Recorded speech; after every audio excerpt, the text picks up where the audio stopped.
5వ అధ్యాయము 5వ వచనాన్ని చదువుదాం.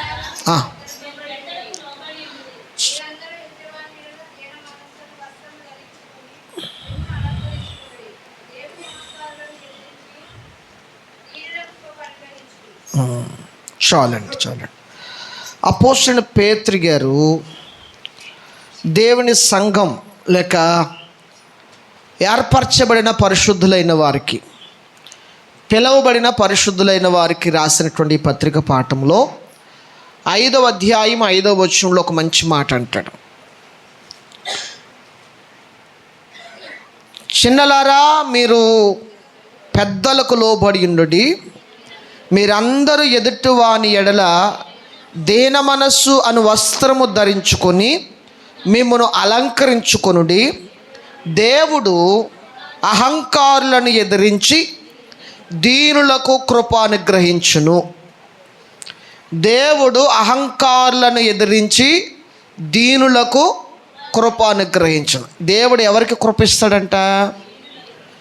దేవుడు ఎవరి పట్ల దేవుడు కృప చూపుతాడని లేఖనాలు చెప్తా ఉన్నాయంటే, లేక దేవుని కృప ఎవరికి దొరుకుతుందని మనం ఆలోచన చేస్తే, అపోస్తలుడైన పేతురు కూడా మాట్లాడుతూ అంట కదా, ఎవరైతే దీనులుగా ఉంటారో దీనుల పట్ల ఆయన కృప చూపే దేవుడు. దేవునికి స్తోత్రం. ఆమేన్, హల్లెలూయా. మనం చూస్తూ ఉన్న ప్రవక్త అనేటువంటి యెషయా గ్రంథములు కూడా అదే అంటాడు. ఎవడు దీనుడై నా మాట విని వణుకుచుండునో వానిని నేను దుష్టించుచున్నాను అంటాడు. అంటే దేవునికి ఎవరికి ఇష్టలు అనగా, లేక దేవుడు ఎవరిని పట్టించుకుంటాడు అని ఆలోచన చేస్తే, లేక దేవుడు ఎవరి మీద తన కనుదృష్టిని నిలుపుతాడని లేఖనాలు పరిశోధన చేస్తే, ఎవరైతే దేవుని ఎదుట దీనురాలుగా జీవితాన్ని కొనసాగించగలుగుతారో, దీనత్వము కలిగి ఉంటారో, దేవుడు వారి పట్ల కృప చూపువాడై ఉన్నాడు. దేవునికి స్తోత్రం చెబుదాం. సాధారణంగా ఈ దీనత్వం అనగా తగ్గించుకునే తత్వం అనేది మనుషునికి చాలా కష్టతరమైనది. మనం మాటలు చెప్పేస్తాం దీనత్వం తగ్గించుకోవాలి అని, కానీ తగ్గించుకోవటం అంత తేలికైన పని మాత్రము కాదు. తగ్గించుకొని బ్రతకటము అంత తేలికైన పని కాదు. ఎదుటివారి ఎదుట మనము తగ్గించుకుని మాట్లాడటం, తగ్గించుకుని ప్రవర్తించటం, తగ్గించుకుని నడుచుకోవటము మన నోటితో చెప్పినంత తేలిక మాత్రము కాదు. ఎంతవరకు ఎందుకు, మన కన్న బిడ్డలు కూడా మనము కనుక్కున్న బిడ్డలు కూడా వాడు 10వ తరగతి వరకు బాగానే ఉంటాడు. 10వ తరగతి వరకు చెప్పిన మాట వింటాడు. 10వ తరగతి వరకు నువ్వేం చెప్తే అదే చేస్తాడు. ఏ డ్రెస్ వేసుకోమంటే అదే డ్రెస్ వేసుకుంటాడు. కూర్చోమంటే కూర్చుంటాడు, లేవమంటే లేస్తాడు, బాగానే ఉంటుంది. 10వ తరగతి వరకు మన బిడ్డలను చూసి, అబ్బా నా కొడుకు నా కూతురు ఎంత మంచోడో, నేను ఏం చెప్తే అదే చేస్తాడు, ఎంత వినయము కలిగిన వారో, ఎంత భక్తి కలిగిన వారో, ఎంత లోబడే స్వభావం కలిగిన వారో అని సాధారణంగా మనం మురిసిపోతూ ఉంటాం. అటు తీరా దేవుడి దయ వలన ఏదో దేవుడు శాన్సిచ్చి 10వ తరగతికి పాస్ అయ్యాడా, ఆ తల్లి మీ కుమార్తె 10వ తరగతికి పాస్ అయ్యిందా, అక్కడి నుంచి వారు ఏమైపోతారు తెలుసండి, వారు మనస్తత్వం, వారి ప్రవర్తన అంతా డైవర్ట్ అయిపోద్ది. ఇంకా 10వ తరగతి పాస్ అయ్యేటప్పుడు ఇక్కడ ప్రపంచాన్ని జయించేసాడు అనుకుంటాడు అంతే. 10వ తరగతి పాస్ అయ్యేటాడికి ఇంకా అసలు నా అంతటి సూర్యుడే లేడు అనుకుంటాడు అంతే. ఇంకెవడి మాట వినడం, ఎవరి మాట లెక్క చేయడు. పోనీ ఎవరి మాట ఎందుకు, కనీసం కన్న తల్లిదండ్రుల మాట కూడా. ఇటు బాగానే ఉండేవాడమ్మా 10వ తరగతి దాకానే, ఆడు పాస్ అయ్యాడు, ఆ కాలేజీలో జాయిన్ చేసాం అంతే, ఆడేమైపోయాడు, ఆడు బుద్ధి మొత్తం మారిపోయిందని బాధపడతామంట.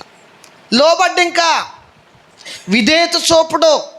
ఈరోజు సమాజంలో మనం చూసినప్పుడు పిల్లరా, ఏ మనుషుల్లోనైనా సరే లోబడటం అని చెప్పటము తేలికే, కానీ దానికి పాటించటం మాత్రం చాలా తేలిక. కానీ దేవుని కృప, దేవుని కనికరును పొందాలి అంటే, దేవుని దీవెను పొందాలంటే, లేక దేవుని కనుదృష్టి నీ మీద ఆయన నిలపాలంటే, నీలో నాలో కావలసిందని తెలుసండి, దీనత్వం, తగ్గించుకునే స్వభావం, తగ్గించుకునే మనస్సు. నీ మాటలో తగ్గించుకోవాలి, నీ ప్రవర్తనలో తగ్గించుకోవాలి, నీ నిర్ణయాల్లో తగ్గించుకోవాలి, నువ్వు నడుచుకునే నడకలో తగ్గించుకోవాలి. దీనత్వం అనగా తన్ను తాను తగ్గించుకునేవాడు అంటాడు దేవుని వాక్యములో మత్తయి సువార్తలో ప్రభు. తన్ను తాను నువ్వు తగ్గించుకోవాలి. ఒకరు నిన్ను తగ్గించడం కాదు. యేసు రక్తం చేయి, మనం తగ్గించుకోం కదా. కనీసం ఎవరైనా ఒకరు తగ్గించి మాట్లాడితే, ఏమండి, ఒకరు మనల్ని తగ్గించి మాట్లాడితే తట్టుకోలేం మనం. ప్రభు మాటను బట్టి చెప్తున్నాను, తగ్గించుకొనుట అనగా దీనత్వము కలిగి ఉండట అనేది ఒక మనుషునికి అసాధ్యమైనది. కానీ నిజమైన ఆశీర్వాదం ఎక్కడుందో తెలుసండి, ఏ మనుష్యుడైతే తను తగ్గించుకుంటాడో దేవునికి మహిమ కలుగును గాక. దానికి ఒక ఉదాహరణ చెప్తాను. యేసు ప్రభు, పౌలు అంటాడు కదా, ఆయన దేవుడయ్యుండి కూడా దేవునితో కూడా సమానముగా ఉండుట విడిచిపెట్టకూడని భాగ్యమని ఎంచుకొనలేదు, కానీ ఆయన దీనుడై తాను తగ్గించుకుని మానవ స్వరూపముగా దాసునిగా పుట్టాడు. దేవునికి స్తోత్రం చెప్పుదాం. ఎవరు చెప్పండి, ఎవరు చెప్పండి? యేసుక్రీస్తు వారు ఎవరంటండి? దేవుడయ్యుండి కూడా, దేవుని స్వరూపము కలిగి ఉండకూడా, దైవత్వము కలిగిన వాడుగా ఉన్నప్పటికీ కూడా ఆయన తన దైవత్వాన్ని కూడా విడిచిపెట్టి దాసునిగా పుట్టాడంట. దేవునికి స్తోత్రం చెప్పుదాం. దేవునికి స్తోత్రం చెప్పుదాం. దేవుడు దాసునిగా పుట్టడానికి ఇష్టపడ్డాడు. యేసు రక్తం జయం. మనము ఒక స్థాయిలో ఉండి, లేకపోతే ఒక పెద్దగా ఉండి, ఒక అన్నయ్యగా ఉండి, ఒక అక్కగా ఉండి, చెల్లిగిని లేకపోతే తమ్ముడు కానీ ఆ వాకుతుడు అన్నా అనుకో, ఏయ్ నువ్వు నాకు చెప్తున్నావేంటే, రా నువ్వు నాకు చెప్తున్నావేంట్రా అని ఆ మాటలోనే ఏం చేస్తాం చెప్పండి, తిరుగుబాటును ప్రకటిస్తాం. ఒక సామాన్యమైనటువంటి స్వభావములోనే మనము ఉండి కూడా మనకంటే తక్కువ వారు ఏదైనా చెప్పితే చెయ్యలేనటువంటి, తగ్గించుకోలేని మనస్తత్వం కలిగిన వారు మనం. కానీ యేసు ప్రభు గురించి ఏమంట తెలుసా? ఆయన దేవుడయ్యుండి కూడా తన దైవత్వాన్ని కూడా విడిచిపెట్టి దాసునిగా పుట్టడానికి ఆయన ఇష్టపడిన దేవుడు. దేవునికి స్తోత్రం చెప్పుదాం. అందుకొరకే అన్ని నామముల కంటే ఎవరి పేరు? యేసు పేరు. తగ్గించుకున్న యేసయ్య పేరు, దాసునిగా పుట్టడానికి ఇష్టపడిన యేసయ్య పేరు. ఏమండి, దేవునితో ఉండగలిగిన భాగ్యమైనప్పటికీ కూడా నీ కొరకు నా కొరకు తాను త్యాగాన్ని చేసి ఒక మానవ స్వరూపములో పుట్టడానికి ఇష్టపడినటువంటి ఆ యేసయ్య పేరు అన్ని నామముల కంటే పైనామముగా హెచ్చింపబడినది. దేవునికి స్తోత్రం చెప్పుదాం. అది యేసయ్యకు మాత్రమే సాధ్యం. యేసయ్యకు మాత్రమే సాధ్యమైంది. ఈరోజు వాక్యాన్ని వింటున్న దేవుని పిల్లలైన మనము, ఆయన నీ పట్ల ఆయన కృప చూపాలంటే ఏం కలిగి ఉండాలంటండి? దీనత్వము కలిగి ఉండాలి. పేతురు అంటాడు, అహంకారులను ఎదిరించి దీనులకు ఆయన కృప అనుగ్రహించును. ఈరోజు దేవుని మందిరంలో ఉన్న నీవు నేను మనమందరము దేవుని కృపను మనం పొందగలిగాలంటే, లేక దేవుడు నీ పట్ల ఆయన కృప చూపాలంటే, దేవునికి మహిమ కలుగును గాక. ఒక మాట చెప్తాను, ఇక్కడున్న మనమందరము తెలివైన వారమే, మనమందరము గొప్పవారమే. వారి స్థాయిని బట్టి, మీ స్థితిని బట్టి మీరు ప్రయోజకులు గొప్పవారే, నేను కాదని అంటలేదు. కానీ నువ్వు దేవుని విషయానికి వస్తే మనం ఎంత గొప్పవారమైనా సరే మనం ఏమని చెప్పండి? దీనత్వం తగ్గించుకునే వారంగా మనం ఉండాలి. తగ్గించుకునే ధనవంతుడు, భాగ్యవంతుడు, లేకపోతే తెలివైన వ్యక్తివి, గొప్ప విద్యావంతుడువు, గొప్ప ఐశ్వర్యవంతుడువు, గొప్ప ఉద్యోగస్తుడు, నీ స్థాయి ఏదైనా కావచ్చు. దేవుడు నీ స్థాయిని చూడడు కానీ, నీ అంతస్తును చూడడు కానీ, నీ ధనమును చూడడు కానీ, ఏమండి నీ ఐశ్వర్యాన్ని చూడడు కానీ, దేవుడు ఏం చూస్తాడంట? నీలో దీనత్వాన్ని చూస్తాడు. ఆమేన్, హల్లెలూయా. దీనత్వాన్ని గుర్తిస్తాడు. నువ్వు దీనుడిగా ఉన్నావా, తగ్గించుకునే వ్యక్తిగా ఉన్నావా, తగ్గించుకునే బిడ్డగా నువ్వు నడుస్తున్నావా, జీవిస్తున్నావా లేదా, అది గుర్తిస్తాడు దేవుడు. ఈరోజు దేవుని వాక్యాన్ని వింటున్న దేవుని పిల్లైన మనము దీనత్వము కలిగిన వారముగా ఉందుము గాక. ఆమేన్, హల్లెలూయా. ఆయన అంటాడు, దేవుడు అహంకారం ఎదిరించి దీనులకు కృప అనుగ్రహించు. ఇంకో మాట కూడా ఏమంటాడంటే, చూడండి అదే వచనంలోనే, ఎదుటి వాని ఎడల దీన మనస్సు అనే వస్త్రము ధరించుకొని మిమ్మును మీరు. మన అలంకరణ ఏమై ఉండాలంటండి? చెప్పండి, మనం అలంకరణ ఏమై ఉండాలి? మీరు అలంకరించుకుని వచ్చారు. దేవునికి స్తోత్రం, దేవునికి స్తోత్రం. ఆమేన్, హల్లెలూయా, హల్లెలూయా. మనం అందరం అలంకరించుకుని వచ్చాం. రాలేదా? ఇక్కడ చెప్తాను, స్త్రీలకు మీరు అలంకరించుకు రాలేదా? ఇక్కడ బిడ్డలు వచ్చారు, చెవికి పెట్టుకుని వచ్చారు, చక్కటి వస్త్రాలు ధరించుకుని వచ్చారు, మళ్ళీ ముఖానికి కొంచెం పౌడర్ రుద్దుకుని వచ్చారు. ఇంకా ఏదైనా అవకాశం ఏదైనా ఉంటే ఇవన్నీ కదా అలంకరణ కాదంటారా? చెప్పమ్మా శ్రీకళ, ఇవన్నీ అలంకరణ కాదంటారా? అవును. ఇప్పుడు ఈ కూడా నేను వేసుకున్న వస్త్రాలు కూడా ఏంటి చెప్పండి, అంతే.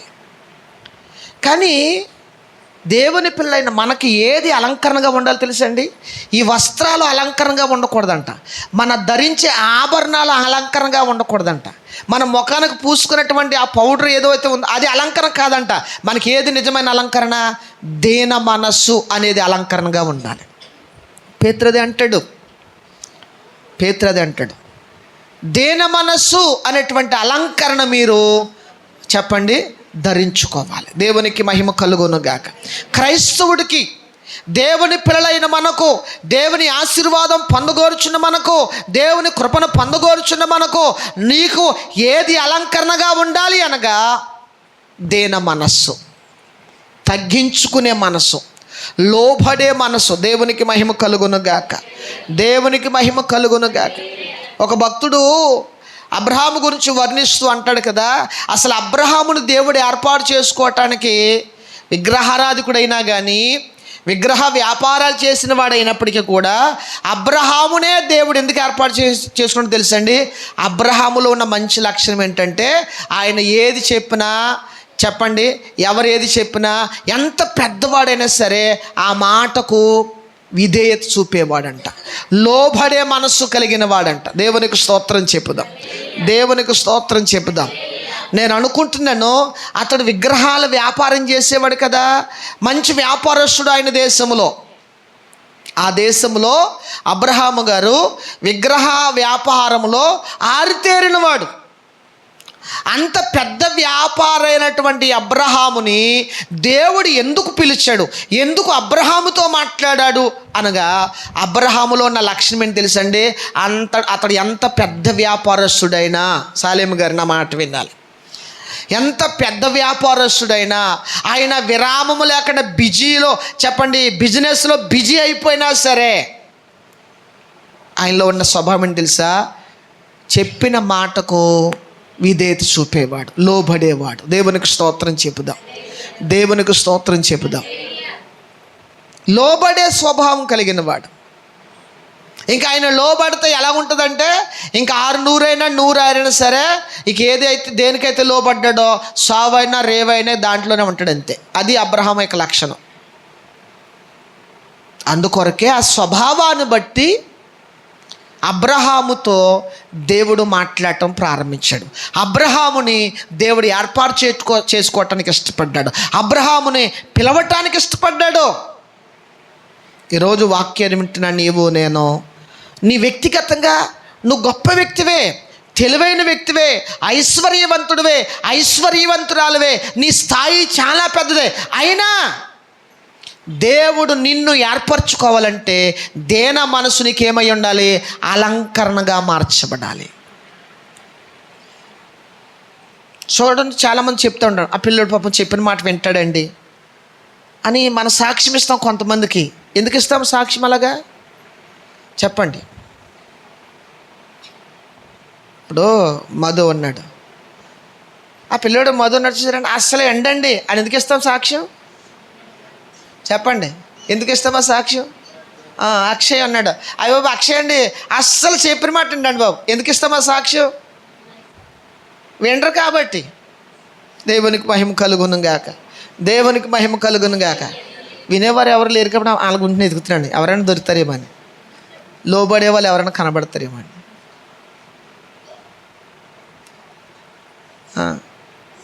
ఈ మధ్యకాలంలో పాపం దేవుని స్తోత్రం, మా బిడ్డలు ఉన్నారు, ఎవరి బిడ్డలో బాగానే విండువారు. ఈ మధ్యకాలం పెద్ద దెయ్యం పట్టుకుంది. నేను ఫోన్ చేస్తాడే ఫోన్ ఎత్తరు, వాళ్ళకి అర్థమైపోతుంది నేను ఫోన్ చేశాడంటే. చాలాసార్లు ఫోన్ చేస్తాను, ఎంతమందికి అందరికీ పొరచెట్టి ఫోన్ చేస్తాను, వాళ్ళకి అర్థమైపోద్ది. ఇంకోటి బ్యాచ్ అంతా ఒకే చోట ఉంటుంది, వాళ్ళందరూ ఒరే పాస్టర్ గారు చేశారంటే నీకు వస్తా చూడరే, నాకు వచ్చింది నీకు వస్తా చూడరే, ఇలా అండర్స్టాండింగ్లో అయిపోతారన్నమాట. దేవునికి మహిమ కలుగును గాక.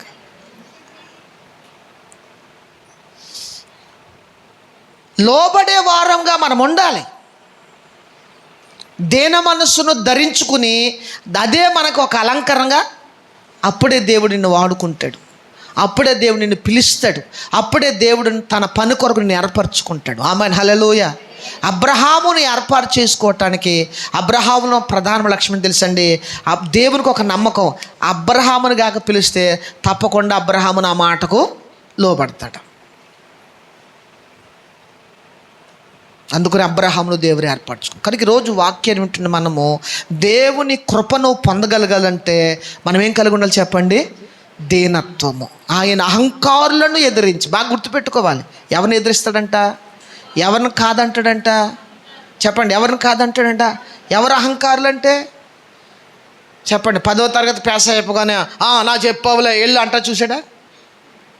అదే అహంకారం. నాకు తెలుసులే నువ్వు చెప్పాలేంటి అంటాడు చూసారా? ఇదే అహంకారం. నువ్వు నాకు చెప్తున్నావేంటి? గమనించాలి. వాక్యములు పేతురు అంటాడు కదా, ఎవరిని వ్యతిరేకిస్తాడు దేవుడు? చెప్పండి, ఎవరిని వ్యతిరేకిస్తాడు? అహంకారులను ఎదిరించి. జాగ్రత్త సుమా, అహంకారం అనే మనస్సు నీలో ఉంటే, గర్వం అనే మనస్సు నీలో ఉంటే, ఏమండి కోపం అనే మనస్సు నీలో ఉంటే చెప్పండి, దేవుడు నిన్ను వ్యతిరేకించి, నిన్ను ప్రక్కన పెట్టి, నిన్ను తృణీకరించి దీనుల వైపు తన కృప చూపుతాడంట. ఆమేన్, హల్లెలూయా, హల్లెలూయా. కానీ ఈరోజు వాక్యాన్ని వింటున్న దేవుని పిల్లైన మనము దేవుని కృపను మనం పొందుకోవాలంటే ఏం కలగను చెప్పండి? దీనత్వం. దీనులుగా మనం జీవించాలి. దేవునికి స్తోత్రం చెప్పుదాం, దేవునికి స్తోత్రం చెప్దాం. బైబిల్ గ్రంథంలో ఒక భక్తుడు, ఒక రకం చెప్పుకుంటే యేసుక్రీస్తు తర్వాత కొత్త నిబంధన పుస్తకం, కొత్త నిబంధనలో ఎన్ని పుస్తకాలు ఉన్నాయి? కొత్త నిబంధనలు ఎన్ని పుస్తకాలు ఉన్నాయండి? యేసు ప్రభు తరిగి అతను లెక్కేతను చూసారా? సిగ్గులేనిళ్ళు, సిగ్గులేదు వీళ్ళకి అసలు. వద్దులే లెక్కేద్దులే అమ్మ, లెక్కేద్దులే. కొత్త నిబంధనలు 29 పుస్తకాలు ఉన్నాయి. ఏమండి, 29 పుస్తకాల్లో ఇంచుమించుగా దాంట్లో సగం పుస్తకాలు ఎవరు రాశారు? దాంట్లో సగం పుస్తకాలు అనగా 14 పుస్తకాలు అపోస్తులుడు పౌలే రాశాడు. కొత్త నిబంధనలో ఉన్న భక్తులలో యేసు ప్రభు తర్వాత చిన్న యేసుక్రీస్తుగా పిలువబడిన మనుషుడు ఎవరంటే, భక్తుడు ఎవరంటే అపోస్తుడైన పౌలు. ఆయన సామాన్యమైనటువంటి సేవకుడు కాదు, సాదాసీదా సేవకుడు కాదు. ఒక ఉన్నతమైన దర్శనము కలిగి ఉన్నతమైన పరిచర్య చేసిన సేవకుడు. అపోస్తులలో చెప్పండి, ఉన్నతమైన స్థాయిలో ఉన్నతమైన ఆత్మీయ అనుభవం కలిగిన భక్తుడైన.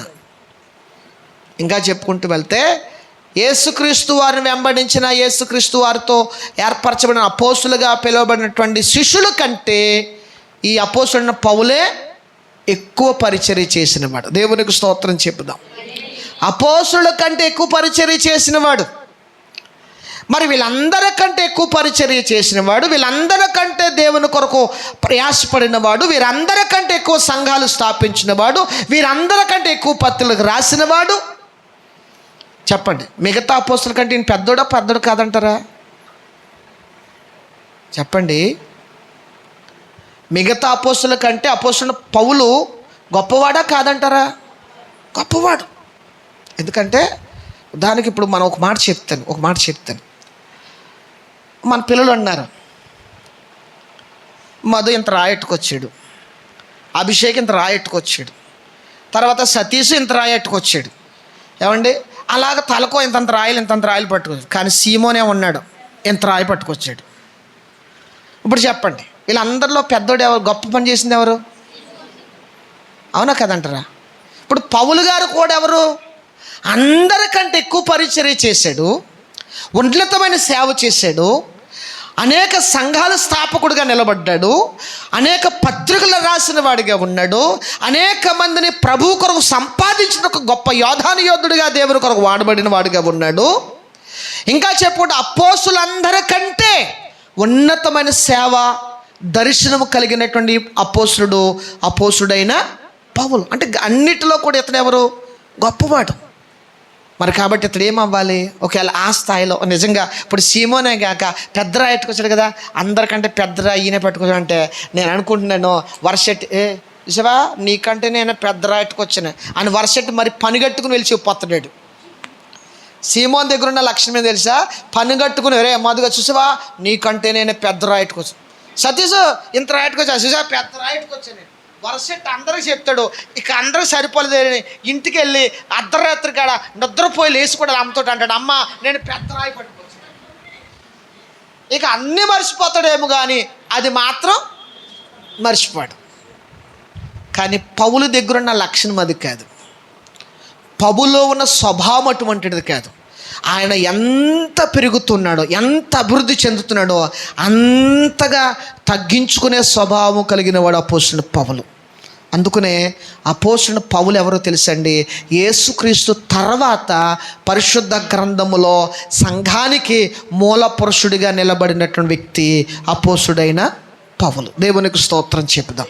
ఆయన అంటాడు చూడండి, కొరింథీయులకు రాసిన పత్రిక పాఠంలో, కొరింథీయులకు రాసిన మొదటి పత్రిక 15వ అధ్యాయము 9వ వచనం చూడండి. 9 చదవమ్మ. యాలయనగా నేను అపోస్తులందరిలో ఏమంటాడండి? ఏమంటాడు చెప్పండి? ఈ పత్రిక రాసేటప్పటికి ఈయన చాలా గొప్ప కార్యాలు చేశాడు, చాలా ఉన్నతమైన పరిచర్య చేశాడు, చాలా ప్రాంతాలకు వెళ్ళాడు. అపోస్తుల కార్య గ్రంథాల్లోనే ఆయన 2 మిషనరీ యాత్రలు చేశాడు. ఆయన అపోస్తుల కార్య గ్రంథాల్లోనే అనేక సంఘాల స్థాపకుడిగా నిలబడ్డాడు. ఆయన అటువంటి అపోస్తులైన పౌలు కొరింథీ సంఘానికి ఉత్తరం రాసేటప్పటికి ఏమంటాడు తెలుసండి? నేను అపోస్తులందరిలో, దేవునికి స్తోత్రం చెప్పుదాం, దేవునికి స్తోత్రం చెప్పుదాం. అపోస్తులందరిలో నేను తక్కువ వాడను. వాస్తవంగా అపోస్తులందరిలో ఎక్కువ సేవ చేసింది ఈయనే. అపోస్తులందరిలో అద్భుతాలు చేసింది కూడా ఈయనే. అపోస్తులందరికంటే ఎక్కువ పత్రికలు రాసింది కూడా ఈయనే. ఇంకా అపోస్తులందరిలో ఎక్కువ ప్రయాణం చేసి సువార్త ప్రకటించింది కూడా పౌలే. ఇంకో మాట అంటాను, అపోస్తులందరికంటే అపోస్తుల పౌలు గారి ద్వారానే ఎక్కువ మంది బాప్తిసం పొందుకున్నారు, ఎక్కువ మంది రక్షించబడ్డారు. బాప్తిసం కాదు, బాప్తిసం చాలా తక్కువ మందికి ఇచ్చాడు ఆయన. కానీ ఆయన ద్వారా రక్షించబడిన వారు చాలా ఎక్కువ మంది. ఇంకా మాట చెప్తున్నాను, మిగతా అపోస్తుల కంటే ఈ అపోస్తులైన పౌలే ఎక్కువ మంది సేవకులు సిద్ధపరిచాడు. దేవునికి స్తోత్రం చెబుదాం. అంత ఘనమైన పరిచర్య చేసిన పౌలు ఏమంటారు తెలుసా?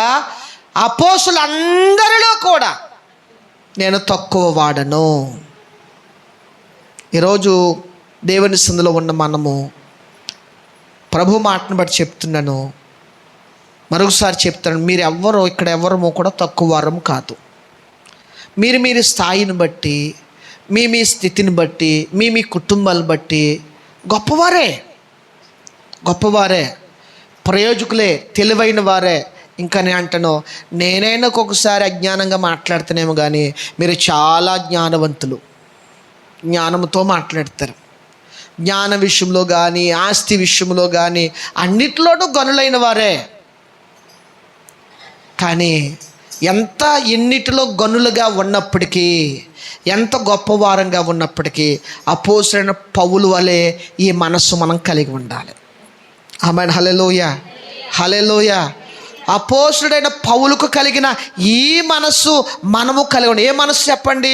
అపోస్తలుడు అందరికంటే గొప్ప పరిచర్య చేసిన వాడు అయినప్పటికీ ఆయన ఏమంటే తెలుసా? అపోస్తలులందరికంటే నేను తక్కువ వాడను. మనం ఒప్పుకుంటామా? నేనేం తక్కువ అండి పాస్టర్ గారా? చెప్పండి. సంఘంలో నేనేం తక్కువ? మా కుటుంబం తక్కువ? మేము జనమేమైనా తక్కువ?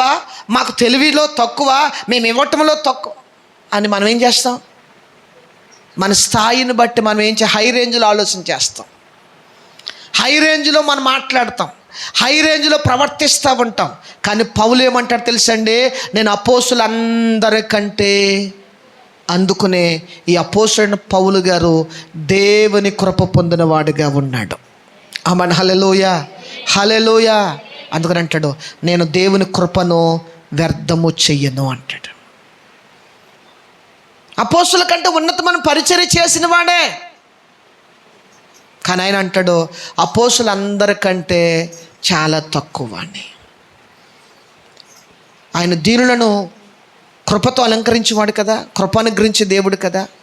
ఆయన నీ పట్ల తన కృప చూపాలంటే ఏమండి, నువ్వెంత తెలివైన వ్యక్తివైనా, మనం ఎంత గొప్పవారమైనా చెప్పండి, అందరికంటే చెప్పండి నీ స్థాయికి మించిన వారందరికంటే తక్కువ వాడిగా మనం ఎంచుకోవాలి. అదే దీన మనస్సు. దేవునికి స్తోత్రం చెబుదాం, దేవునికి స్తోత్రం చెబుదాం.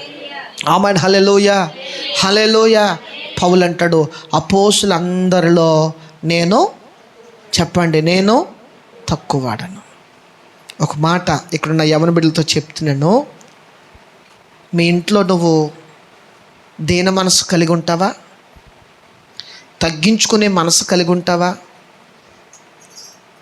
ఇద్దరు అక్క చెల్లెలు ఉన్నారనుకోండి, ఏసు రక్తం జై, వారు చెప్పండి ఆ ఇంట్లో 3వ ప్రపంచ యుద్ధం అక్కడే స్టార్ట్ అవుతుంది. ఇద్దరు అక్క చెల్లెల మధ్య ఆ మధ్యరేకంగా తల్లి తండ్రి నలిగిపోతారు అనుకోండి. పెద్ద పిల్ల అంటది, నేనేం తక్కువదన్నా అంటాడు. చిన్నపిల్ల అంటాడు, నేనేం తక్కువ అంటది. పెద్ద పిల్లని ఫోన్లే అమ్మ ఊరుకో అక్కే పెంచదులే అంటే చెల్లికి కోపం. ఫోన్లే అమ్మ చిన్నపిల్ల కదా, అది తెలివైంది కదా విడిచిపెట్టంటే అక్క కోపం. వీళ్ళిద్దరు మయంగా చెప్పండి నలిగిపోతారు. దేవునికి స్తోత్రం చెబుదాం, దేవునికి స్తోత్రం చెబుదాం.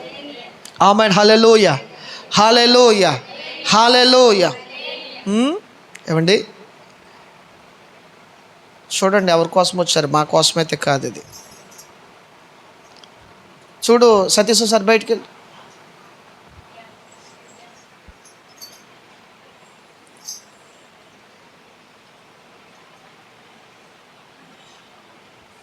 ఆమేన్. హల్లెలూయా. ఏమండి తగ్గించుకోవాలి. అపోస్తలుడైన పౌలు చాలా ఉన్నతమైన పరిచర్య చేశాడు. మిగతా అపోస్తలుల కంటే ఈయన గొప్ప సేవ చేశాడు. అయినా అపోస్తలులందరిలో నేను చాలా తక్కువ వాడిని. ఇంకో మాట కూడా జ్ఞాపకం చేసుకుని ముందుకు వెళ్దాం. చూడండి, ఎఫెసీయులకు రాసిన పత్రిక పాఠం, ఎఫెసీయులకు రాసిన పత్రిక పాఠం 3వ అధ్యాయం 11వ వచనం చదవండి. ఎవరో ఒకరు చదవండి.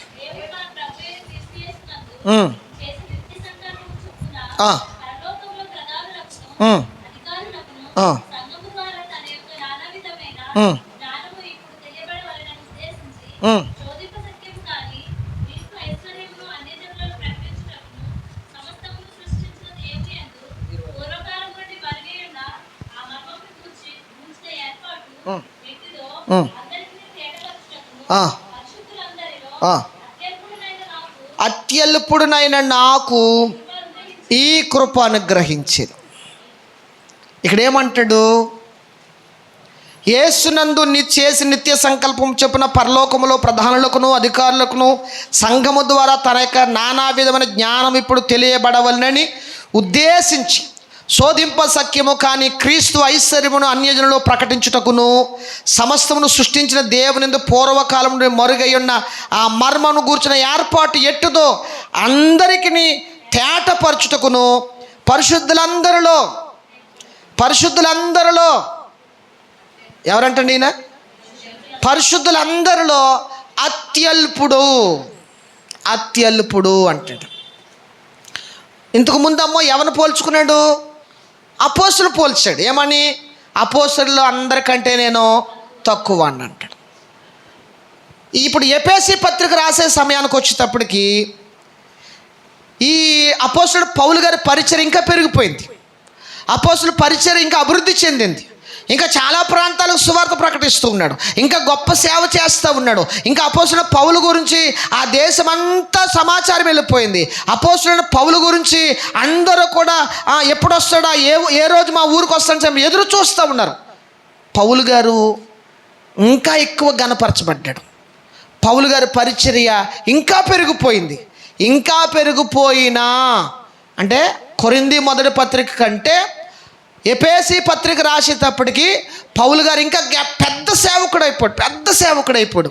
ఎంత పెద్ద సేవకుడైనా కొరింథీ పత్రికలో నమ్మో అపోస్తుల కంటే తక్కువ వాడను అన్నాడు. ఇక్కడ ఎవరు పోల్చుకున్నాడు? పరిశుద్ధులందరిలో. ఎవరు పరిశుద్ధులంటే? చెప్పండి. పరిశుద్ధులంటే ఎవరైనా ఉన్నారు ఇక్కడ? పరిశుద్ధులు అంటే ఎవరు? యేసు రక్తం చేయి. మనకు భయం. ఇంక మరి పరలోకం ఎలాగెళ్తాం మనం? పరిశుద్ధులు ఎవరంటే చెయ్యి ఎవరు ఎడతలేదు. మరి పరలోకంలో ఎవరు వెళ్తాం? మరి క్రీస్తు రక్తము చేత కడగబడిన వారు అందరూ అంటే ఇక్కడున్నా చెప్పండి. ఎంతమంది బాప్తిసం పొందారు? చెయ్యొత్తండి ఒకసారి. కొంచెం పర్లేతున్నాం కొంచెం. ప్రతి చెయ్యికి 1000 రూపాయలు ఇస్తాను. చెయ్యి బాగా ఎత్తండి. కనపడిన చెయ్యి కల్లా 1000. అదే ఎంతమంది ఉన్నారు కదా. అంటే ఎంతమంది కూడా ఎవరు చెప్పండి? పరిశుద్ధులు. అంటే మనకంటే ఆయన ఏమంటాడు? పరిశుద్ధులందరిలో అత్యల్పుడను. అంటే చాలా. ఈరోజు వాక్యాన్ని వింటున్న దేవుని పిల్లలైన మనము, పౌలు గారు ఎఫెసీ పత్రిక రాసేటప్పటికి ఆయన పరిచయం ఇంకా పెరిగిపోయింది. ఆయన పేరు అన్ని సంఘాల్లో మారుమోగిపోతూ ఉన్నాయి. అనేక మంది అన్యజనులు పౌలు గారు రాక కొరకు ఎదురు చూస్తూ ఉన్నారు. పౌలు గారు ఉపదేశం కొరకు ఎదురు చూస్తూ ఉన్నారు. అనేక మంది రోగులు పౌలు మా ఊరికి ఎప్పుడు వస్తాడా, మేము బాగుపరచబడతాం, మా వారు బాగుపరచబడతారు, మా ఇంటి వారు స్వస్థత పొందుతారని పౌలు కొరకు ఎదురు చూస్తాం. అంటే ఆయన పరిచయం అంత గొప్పదైపోయింది. అంతగా గొప్పవాడు అయినప్పటికీ కూడా ఆయన ఎవరితో పోల్చుకుని తెలుసండి? పరిశుద్ధులందరిలో అత్యల్పుడను అంటాడు. అత్యల్పుడను అంటే అత్యల్పుడు అంటే మనకంటే ఆయన చాలా తక్కువగా చేసుకున్నాడు. దేవునికి స్తోత్రం చెప్పుదాం.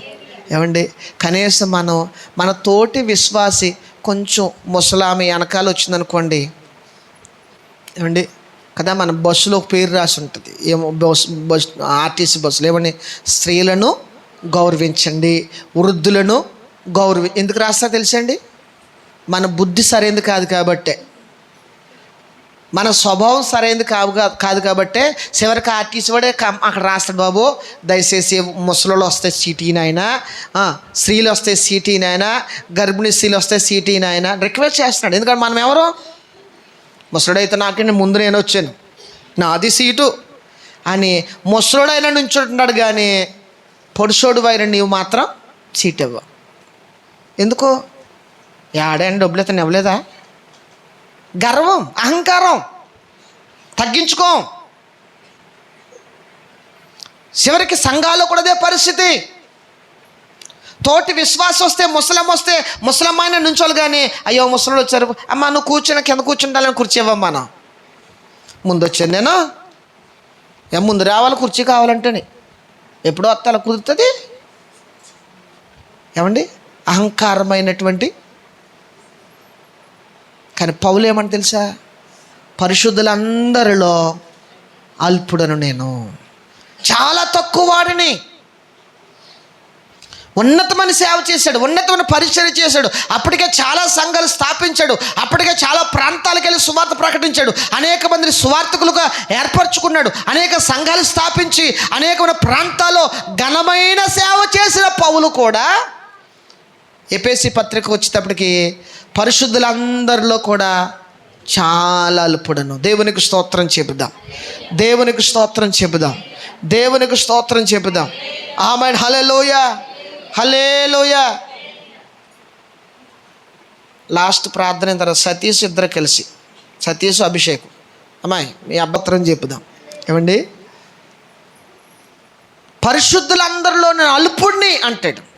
అంటే పౌలు గారు ఎంత పెద్దవాడు అవుతా ఉన్నాడో, ఎంత ఘనమైన సేవ చేస్తూ ఉన్నాడో, ఎంతగా ఆయన పేరు ప్రఖ్యాతులు పెరుగుతూ ఉన్నాయో, అతడు అంతకేమవుతుంది చెప్పండి?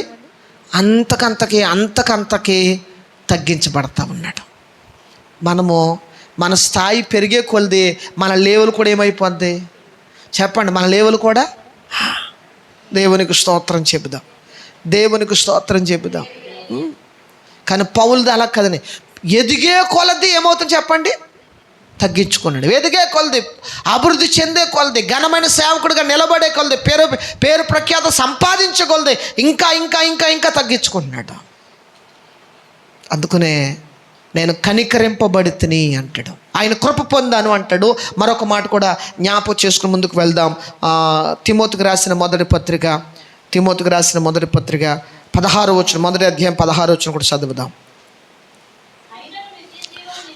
ఆయనను నిత్య జీవము నిమిత్తము తనను విశ్వసింపబో వారికి నేను మాదిరిగా ఉండులాగన యేసుక్రీస్తు తన పూర్ణమైన దీర్ఘశాంతమును ఆ ప్రధాన పాపినైన నాయందు కనుపరచినట్లు కనికరింపబడి తిని. తిమోతికి రాసుకొచ్చాడు. తిమోతి ఎవరు? అప్పటికే పౌలు గారికి ప్రియమైన శిష్యుడు, ప్రియమైన కుమారుడు, పౌలు గారి ద్వారా ఒక సంఘానికి సేవకుడు. తన ముందు తన చేతిలో పెరిగిన వాడు తిమోతి, తన ఉపదేశం పొంది రక్షింపబడిన వాడు తిమోతి, తన ఆజ్ఞ చొప్పున నియమించబడిన వాడు తిమోతి. ఆయనకు రాస్తూ ఆయన ఏమంటారు తెలుసా? ప్రధాన పాపినైనా నేను కనికరింపబడి తిని. దేవునికి స్తోత్రం చెబుదాం, దేవునికి స్తోత్రం చెబుదాం. అంటే ఆయన ఇంకా స్థాయి పెరిగిపోయినా కానీ నేను పాపులలో ప్రధానుడను అంటాడు. పాపులలో ప్రధానుడను అని అంతగా తగ్గించుకొని ఆయన నా యందు కనికరము చూపెను. దేవునికి స్తోత్రం చెబుదాం. ఈరోజు వాక్యం వింటున్న దేవుని పిల్లలమైన మనము అపోస్తలుడైన పౌలు గారు ఆయన పెరిగే కొలది, ఆయన అభివృద్ధి చెందో కొలది, ఆయన స్థాయి పెరిగే కొలది, ఆయన పరిచర్య పెరిగే కొలది ఆయన ఏమవుతుంది తెలుసండి? తగ్గించుకుంటూ వస్తా ఉన్నాడు. అందుకనే దేవుని కనికరం ఆయన పొందుకున్నాడు. అందుకనే యేసుక్రీస్తు తరువాత పరిశుద్ధ గ్రంథములో సంఘానికి ప్రధానమైన వ్యక్తిగా ఆయన పిలువబడ్డాడు. అందుకనే ఆయన ద్వారా దేవుడు దేశ విదేశాల్లో ఘనమైన సేవ చేశాడు. ఆమేన్, హల్లెలూయా. అందుకనే దేవుడు తన ఆత్మచేత దర్శించి 3వ ఆకాశమును చూసే గొప్ప భాగ్యాన్ని పౌలు గారు పొందుకున్నాడు. ఈ ఆధిక్యతలన్నీ పౌలు గారు పొందటానికి ప్రధానమైన కారణం తెలుసండి? ఆయన పెరిగే కొలది, అభివృద్ధి చెందే కొలది తగ్గించుకుంటూ వచ్చాడు. ఈరోజు వాక్యాన్ని వింటున్న దేవుని పిల్లలమైన మనము దేవుని కృపను పొందుకోవాలంటే, దేవుని కనికరాన్ని పొందుకోవాలంటే, దేవుని చేతను దీవించబడాలంటే, దేవుని చేతను వాడబడాలంటే, దేవుని చేత ఏర్పరచబడాలంటే నువ్వు పెరిగే కొలది, పెద్దవాడు అవ్వే కొలది, గొప్పవాళ్ళం అవ్వే కొలది చెప్పండి ఏమవుతూ ఉండాలి? తగ్గించుకుంటూ ఉండాలి. దీన మనసు కలిగిన వారుగా ఉండాలి. తగ్గించుకునే స్వభావం కలిగిన వారంగా ఉండాలి. ఆమేన్. హల్లెలూయా, హల్లెలూయా. అత్యల్పుడైన ఆయన నన్ను కనికరం చూపాడు. తక్కువవాడినైన నన్ను ఏర్పరచుకున్నాడు. అంటే ఆయన మనసులో ఒక స్పృహ కలిగి ఉన్నాడు. ఏం తెలుసా? నేను ఎంత గొప్పవాడైనా సరే ఆయన ఏమంటారు తెలుసా? నేను చాలా తక్కువ వాడను, నేను అందరికంటే చాలా తక్కువ వాడిని, అందరికంటే చాలా అత్యల్పుడును. ఇంకా చెప్పుకుంటూ వెళ్తే నేను పాపులలో ప్రధానమైన పాపిని. దేవునికి స్తోత్రం చెప్పుదాం, దేవునికి స్తోత్రం చెప్పుదాం. ఈరోజు చాలామంది సంఘాల్లో చూస్తే చెప్పండి, సంఘములో రక్షణ పొంది చేర్చబడిన తర్వాత ఎక్స్పీరియన్స్ పెరిగే కొలది, ఏమండి, ఎక్స్పీరియన్స్ పెరిగే కొలది, సీనియర్ పెరిగే కొలది ఇంకా ఆ సంఘములో వీరే పెత్తందారులుగా నిలబడతారు. కొంతమంది ఒక మాట చెప్తాను, నేను పేరు చెప్పను, ఊరి పేరు చెప్పను, కానీ మాట చెప్తారండి. నాకు బాగా తెలుసు. ఆ సంఘములో ఒకప్పుడు ఇప్పుడు కాదు, ఒక ఇంచుమించుగా ఒక 40 సంవత్సరాల క్రితం ఇంక వారే ఆ సంఘంలో పెత్తనాలు చేసేది. వాళ్ళు సిట్ అంటే సిట్టు, స్టాండ్ అంటే స్టాండ్, సిట్ అంటే సిట్టు, స్టాండ్ అంటే స్టాండ్. నాకు తెలుసు, నేను కళ్ళారు దగ్గరుండి చూసిన వారి ప్రవర్తన. ఆ సంఘంలో వారే పెత్తనం, ఆ కుటుంబమే పెత్తనం, వాళ్ళు ఏం చెప్తే అదే చెయ్యాలి, అలా ఉండేది. ఈరోజు ఆ కుటుంబం ఏమైపోయింది తెలుసా అండి? పూర్తిగా శిథిలమైపోయిందండి. శిథిలమైపోయింది ఆ కుటుంబం. వారి సంతానం కూడా ఈరోజు చెదిరిపోయారు అంతే. వారి సంతానంలో ఏ ఒక్కరూ కూడా ఈరోజు సంఘములో ఆ స్థాయిలో నిలబడిన భక్తి పరులు ఎవరు లేరు. భక్తి తక్కువే. వారికున్న స్థితిని బట్టి, వారికున్న పలుకుబడిని బట్టి, వారికున్న బలాన్ని బట్టి ఆ కాలంలో వారు ఏం చేస్తారు? ఏలుబడి చేశారు సంఘాన్ని. ఆ కుటుంబం ఏలుబడి అంటే ఎంత ఏలుబడి అంటే చివరికి సేవకుడు కూడా ఏ సేవకుడు ఉండాలో వాళ్ళే నిర్ణయించేది.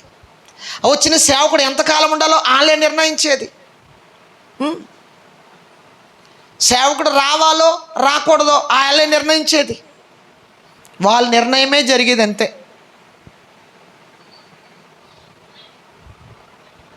కానీ ఈరోజు ఆ కుటుంబం ఏమైపోయింది తెలుసండి? పూర్తిగా శిథిలమైపోయింది. ఇంకా ఆ కుటుంబం కానీ, ఆ కుటుంబానికి ఆ ఇంటి పేరుకి సంబంధించిన వారు కానీ ఈరోజు సంఘములు ఎవ్వరు కనబడతలేదు. ఎందుకో తెలుసా? వారి బలమును ఆధారము చేసుకుని చెప్పండి, దేవుని మీద, దేవుని సేవ మీద వారు అధికారం చెలాయించారు, హెచ్చించుకున్నారు వాళ్ళు. ప్రభు మాటను బట్టి చెప్తున్నాను, దేవుడు నీ పట్ల, నీ కుటుంబం పట్ల కృప చూపాలి అంటే, కనికరమ చూపాలంటే ఆయన ఎదుట దీన మనసు కలిగి ఉండాలి. సంఘములో నీ స్థాయి ఏదైనా కావచ్చు, నీ పరిస్థితి ఏదైనా కావచ్చు, సమాజంలో ఉన్న విలువెటువంటిదైనా కావచ్చు, దేవుని మందిరానికి వచ్చేటప్పటికి, దేవుని దగ్గరకు వచ్చేటప్పటికి ఎంత గొప్పవాడైనా సరే దేవుని దగ్గర తగ్గించుకోగలిగితేనే దీవించబడతాం. ఆమేన్. హల్లెలూయా. దీన మనసు కలిగి ఉండగలిగితేనే దీవించబడతాం. దేవుని మందిరంలో దేవుని ఎదుట దీనుడిగా నువ్వు నడుచుకోగలిగితేనే దేవుని కృప, దేవుని కనికరాన్ని పొందుతాము తప్ప నీ స్థాయిని బట్టో, నీ జ్ఞానాన్ని బట్టో, లేక మన తెలివితేటలను బట్టో, మనకున్న డబ్బు బలగాన్ని బట్టో దేవుని ఎదుట మనం అహంకారులుగా ఉంటే వాక్యం అంటుంది, అహంకారులను దేవుడు ఎదిరిస్తాడు. జాగ్రత్త. దేవుని మందిరంలో మనం అహంకారము కలిగి నడుచుకుంటే, దేవుని మందిరంలో అహంకారంగా మాట్లాడుతూ ఉంటే, దేవుని మందిరంలో అహంకారంగా జీవిస్తూ ఉంటే, గర్వంతో జీవిస్తూ ఉంటే, గర్వంతో భక్తి చేస్తూ ఉంటే, దేవుని మందిరములోనే దేవుడే నీకు వ్యతిరేకంగా నిలబడతాడు. అది మనకు ఆశీర్వాదం కాదు. దేవుడు అహంకారులను ఎదిరించే దేవుడు. ఆయన అహంకారులను ఎదిరించే దేవుడు.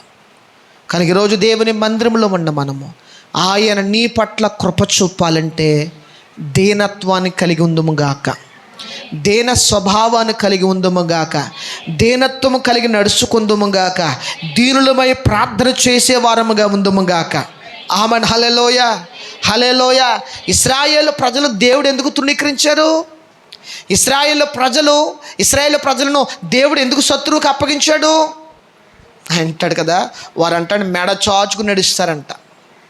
పురుషులు పక్కన పెట్ట స్త్రీలే ఏమంటండి, ఇశ్రాయేలు స్త్రీలు ఏం చేస్తారు చెప్పండి?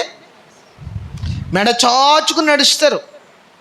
గర్వానికి సాదృశ్యం, అహంకారానికి సాదృశ్యం.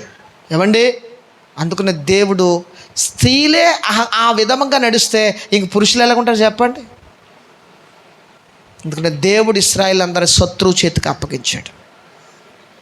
ఈరోజు దేవుని కృపను మనం పొందాలంటే, దేవుని కనుదృష్టి మన మీద నిలపాలంటే, ఆయన మనల్ని ఆశీర్వదించాలంటే ఆయన ఎదుట దీనులుగా మనం ఉందుము గాక, దీనులుగా నడుచుకుందుము గాక. చెప్పండి, దీనులుగా మనం ప్రవర్తించుదుము గాక, దీనులమై ప్రభువును మోకరించి ప్రార్థించే వారముగా ఉందుము గాక. ఆమేన్. హల్లెలూయ, హల్లెలూయ. దేవుని మందిరములో దేవుని ఎదుట నువ్వు దీనత్వాన్ని కలిగి ఉంటేనే దేవుని ఆశీర్వాదాన్ని, దేవుని కనికరాన్ని నువ్వు పొందుతావు.